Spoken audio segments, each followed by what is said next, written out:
नमस्कार दोस्तों। आज मैं बात करूंगा श्री राम लला मंदिर के निर्माण के बारे में।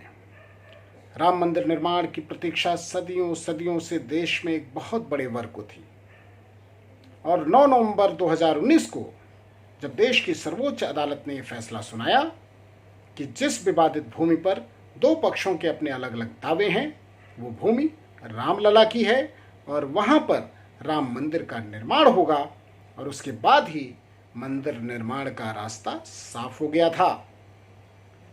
सुप्रीम कोर्ट के निर्देश पर सरकार ने एक ट्रस्ट का गठन किया और उस ट्रस्ट को तय करना था कि मंदिर निर्माण कब और कैसे हो। धर्माचार्यों से मंथन के बाद, तमाम विचार विमर्श के बाद ट्रस्ट ने 2 तिथियां प्रस्तावित की हैं और देश के प्रधानमंत्री को भी इस कार्यक्रम में शामिल होना है। तो 3 या 5 तारीख को देश के प्रधानमंत्री जब भी वहां पर जाएंगे और उसी के साथ भव्य आयोजन के साथ राम मंदिर के निर्माण की शुरुआत हो जाएगी। 3 से 3.5 साल के भीतर ये मंदिर साकार रूप लेगा और शायद सोमनाथ मंदिर की तर्ज पर एक भव्य मंदिर जो प्रतीक, देश का प्रतीक होगा, देश की परंपरा का प्रतीक होगा, देश की सांस्कृतिक चेतना का प्रतीक होगा और सही मायने में सभी वर्ग, सभी संप्रदाय, सभी पंथ और भारतवर्ष की जो पहचान है उसका प्रतीक होगा। वो प्रतीक बनकर तैयार हो जाएगा।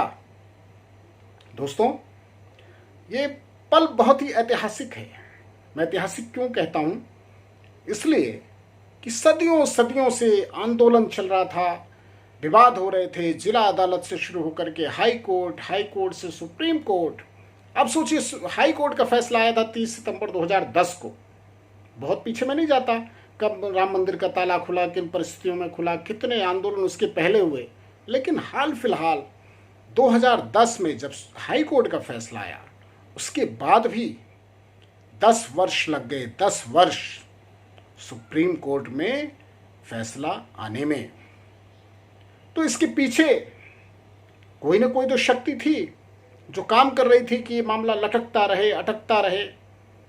लेकिन ये सरकार जब आई तो इस सरकार ने तय किया कि राम मंदिर का निर्माण होना चाहिए और इसके लिए अदालती प्रक्रिया भी तेज होनी चाहिए और इसके लिए उनका प्रयास भी हुआ, बातचीत भी हुई और फाइनली सुप्रीम कोर्ट को तय करना था और सुप्रीम कोर्ट ने तय किया कि समयबद्ध तरीके से इस विवाद का निपटारा किया जाएगा।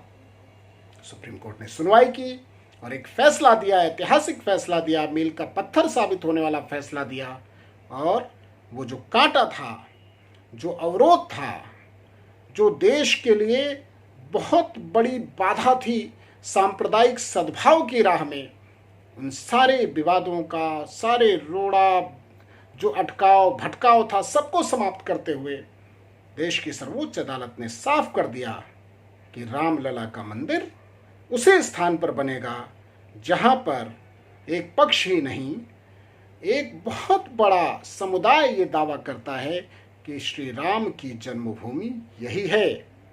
और उस दावे के समर्थन में न केवल तथ्य दिए गए, न केवल तर्क दिए गए, आस्था तो थी ही करोड़ों करोड़ लोगों की, बल्कि दूसरे पक्ष के पास भी इस तरह के लोग थे जो ये चाहते थे कि इस विवाद का निपटारा हो और राम मंदिर बनता है तो बन जाए। वो उसको केवल एक भूमि के रूप में देखते थे। तो सुप्रीम कोर्ट ने सदियों सदियों से चली आ रही लड़ाई और अपने फैसले में स्पष्ट करने के बावजूद कि ये रामलला की भूमि है, उस पक्ष को भी 5 एकड़ भूमि किसी अन्य स्थान पर देने का आदेश दिया था।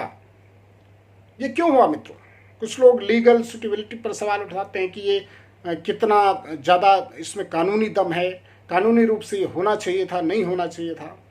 लेकिन श्री राम मंदिर का निर्माण हो, ये कानून से ज़्यादा इस देश के लिए, स्वाभिमान के लिए, इस देश के स्वाभिमान के लिए, इस देश की परंपरा के लिए, इस देश की सांस्कृतिक चेतना के लिए जरूरी था। और सुप्रीम कोर्ट ने यह भी महसूस किया कि इस देश में जो भी वर्ग हैं, जो भी संप्रदाय हैं, जो भी पंथ के लोग हैं, उन सभी का सम्मान हो, किसी की भावना आहत ना हो।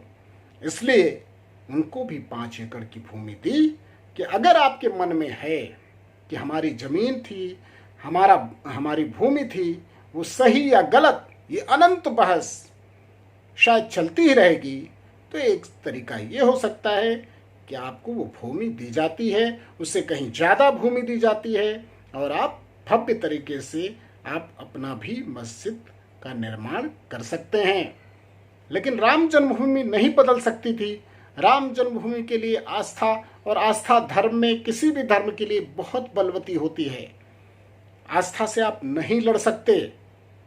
आप विज्ञान की बात कर लीजिए, तमाम आधुनिकताओं की बात कर लीजिए, लेकिन जहां आस्था होती है उस आस्था के आगे सारे तर्क फेल हो जाते हैं।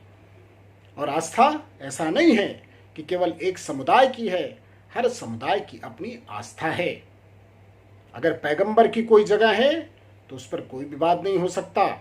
इसी तरह श्री राम की कोई जगह है, उस पर कोई विवाद नहीं हो सकता।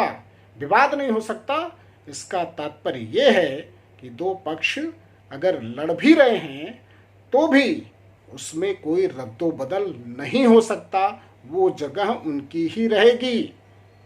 और यही हुआ बाद में, अंत में जो इसकी परिणति हुई, सुप्रीम कोर्ट ने भी स्वीकार किया कि हाँ, जो आस्था है, उस भूमि से जुड़ी जो आस्था है, उसमें रद्दो बदल नहीं हो सकता। संयोग से उसके पक्ष में तर्क भी हैं, तथ्य भी हैं, कानूनी पेच जो दांव पेच हैं, उसमें भी सुप्रीम कोर्ट को लगा कि नहीं, राम मंदिर के पक्ष में कानूनी दलीलें ज़्यादा ताकतवर हैं।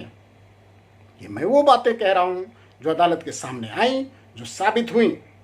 कुछ लोगों को हो सकता है आपत्ति हो, लेकिन वो बहुत चुनिंदा लोग हैं। मैं बहुत दावे के साथ कहना चाहता हूँ, बहुत ही चुनिंदा लोग हैं, क्योंकि इस देश का अधिसंख्य समुदाय, करोड़ों करोड़ लोग ये चाहते थे कि इस विवाद का निपटारा हो और भव्य राम मंदिर बने। क्योंकि ये राम केवल हिंदुओं के राम नहीं है, ये इस देश के मुसलमानों के भी राम हैं, सिख के भी राम हैं, ईसाइयों के भी राम हैं, सभी वर्ग, जाति और संप्रदाय के राम हैं, और सबसे बड़े इस देश के राम हैं। दोस्तों, जब मैं ये बात कर रहा हूँ कि भव्य राम मंदिर निर्माण का रास्ता साफ हो रहा है और शायद 3 से 3.5 साल में ये मंदिर बन जाएगा, तो ये बात करना भी ज़रूरी है, किस तरह के विवादों का निपटारा, इस तरह के दांव पेच जिनसे सियासत तो चलती है लेकिन देश का भला नहीं होता, उसका निपटारा होना कितना ज़रूरी है। और अगर सुप्रीम कोर्ट ठान ले, इस देश की व्यवस्था ठान ले, तो इस तरह के विवादों का निपटारा किया जा सकता है।